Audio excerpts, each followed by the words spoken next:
Previous వీడియోలో comment చేయమన్నాను కదా, so comment చేశారు కొంతమంది, right.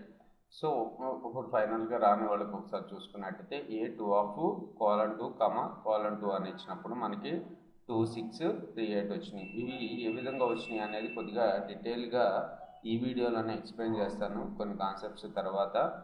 Thanks for right. So ఇప్పుడు ఏమేమి చూద్దాము అంటే, ఒక న్యూ డాక్యుమెంట్ని తీసుకుంటున్నాను, దానికి 35 పైథాన్ అర్రే అని నేమ్ చేంజ్ చేస్తున్నాను, రీనేమ్, రైట్. ఇంపోర్ట్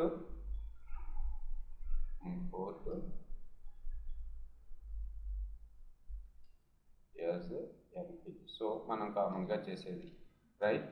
సో ఇప్పుడు ఇంకా ఏమేమి ఆప్షన్స్ ఉన్నాయి, సో కొన్ని ఆపరేటర్స్ ఉన్నాయి, ఆపరేటర్స్ని ఏ విధంగా యూజ్ చేసుకోవాలో చూద్దాం. సో z ఈక్వల్స్ టు, నేను ఒక అర్రేని డెవలప్ చేస్తున్నాను, z ఈక్వల్స్ టు లేకపోతే A1 అర్రేని డెవలప్ చేసుకుందాం. A1 equals to, so code copy చేసుకుంటున్నాను, np డాట్ రేంజ్ 1 to 11. చూడండి మనకి A1 1 దగ్గర నుంచి 10 వరకు ఉన్న ఎలిమెంట్స్ మనకు వచ్చినాయి, రైట్. సో ఇప్పుడు దీన్ని నేనేం చేయాలి అనుకుంటున్నానంటే, ఇక్కడ చూడండి A1 గ్రేటర్ దాన్ 5, 6 అని ఇచ్చాను. ఏమొచ్చిందో చూడండి, అర్రే ఒకటి జనరేట్ అయ్యి 6 కన్నా ఎక్కువ ఎలిమెంట్స్, 6 కన్నా ఎక్కువ నాటికన్నిటికీ కూడా ట్రూ అని వచ్చింది. Bool type equals to D type equals to bool అని వచ్చింది, మిగతా అన్నిటికీ ఫాల్స్ అని వచ్చింది. సో ఇప్పుడు నాకేం కావాలి అంటే, నాకు నా అర్రేలో ఫైనల్గా ఏవైతే 6 కన్నా పెద్దగా ఉన్నాయో ఆ ఎలిమెంట్స్ మాత్రమే డిస్ప్లే కావాలి, ఓకే. ఆ ఎలిమెంట్స్ మాత్రమే నాకు డిస్ప్లే కావాలి. సో మరి అలా డిస్ప్లే కావాలంటే మనం ఏం చేయాలి? సో ఇక్కడ మనకి A1 ఈజ్ గ్రేటర్ దాన్ 6 అన్నప్పుడు మనకి ఏమైంది, బులియన్ టైప్ ఆఫ్ అర్రే ఒకటి మనకి డిస్ప్లే అయింది. ఇప్పుడు ఒక కొత్త అర్రేని డెవలప్ చేసుకుందాం, A1 అంటే boolean type of array equals to A1 equals to A1 greater than 6 కన్నా కదా, 6 కన్నా, ఓకే. A1 అంటే మనకి ఏమొచ్చిందో చూడండి, A1 అంటే మనకి బూలియన్ వాల్యూ వచ్చింది. ఇప్పుడు నాకు కావాల్సింది 6 కన్నా ఎక్కువ ఉన్న వాల్యూస్నే డిస్ప్లే చేయాలి. సో అలా డిస్ప్లే చేయాలి అంటే నేనేం చేయొచ్చు అంటే, A1 ఆఫ్ BA1 అని ఇస్తున్నాను. ఇప్పుడు చూడండి మనకి 7, 8, 9, 10 మాత్రమే డిస్ప్లే అయినాయి. కావాలనుకుంటే వీటిని ఇంకో అర్రేస్లో సేవ్ చేసుకుని మనం పెట్టుకోవచ్చు. సో ఇలా సపరేట్గా ఒక అర్రేస్ని క్రియేట్ చేసుకుని బూలియన్ వాల్యూ ఉన్న అర్రేని చేసుకోవటం కన్నా మనం డైరెక్ట్గా రాయాలనుకున్నా రాసేయచ్చు. ఫర్ సపోజ్ ఇక్కడ A1లో నాకు ఏం కావాలి, A1 లెస్ దాన్ 6. సో ఈ విధంగా కూడా మనం డైరెక్ట్గా రాసేసుకోవచ్చు అన్నమాట, రైట్.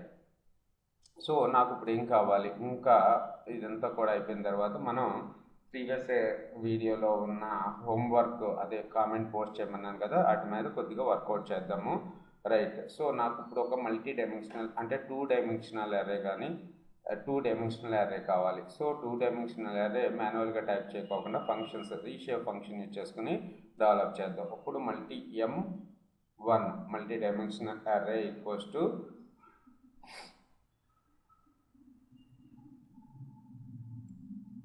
సో ఎన్ని ఎలిమెంట్స్ తీసుకుందాం, సో 5 దగ్గర నుంచి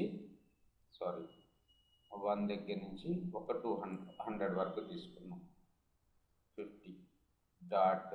ఇప్పుడు మనకి M1 వచ్చింది, రైట్. దాన్ని రీషేప్ చేద్దాం, డాట్ రీషేప్ ఆఫ్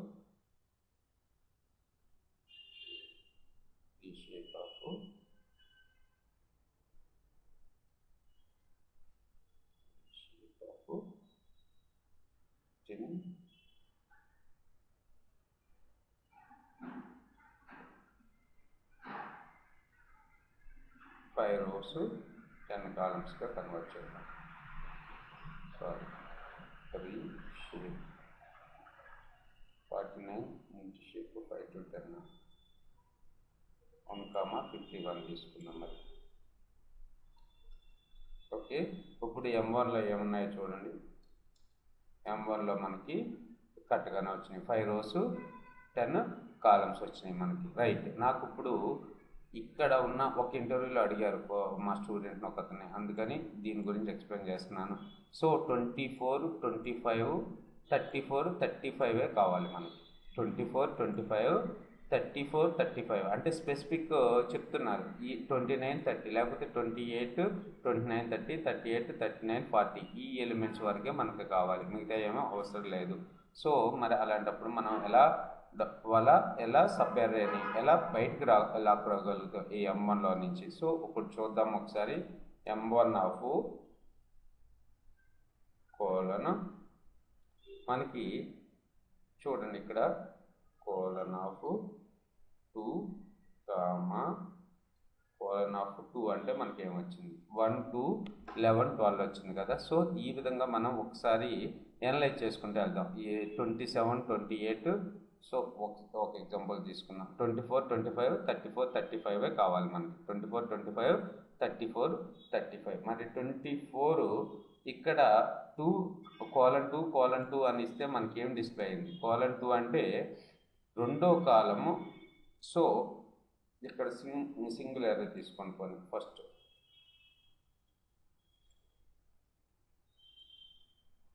కోలన్ 2 అంటే మనకి ఏమొచ్చింది? సో ఫస్ట్ రో మొత్తం